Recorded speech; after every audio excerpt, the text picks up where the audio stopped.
like to point out three things here. First, of course, there is a lot of technological advancement, digitalization is happening, new investments are happening in how manufacturing should be done, lots of emphasis on clean energy that goes into manufacturing. From policy perspective, from government's perspective, I would like to add one more point to what all the panelists have said. The value of trust.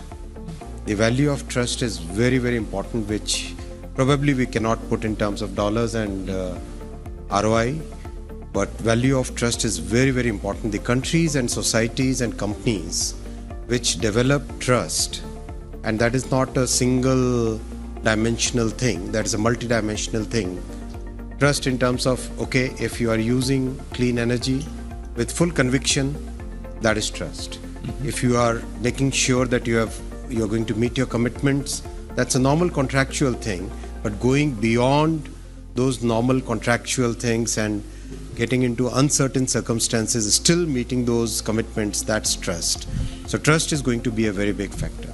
The second very big factor which is going to be going forward is how we restructure the supply chains post all the disruptions that we have seen.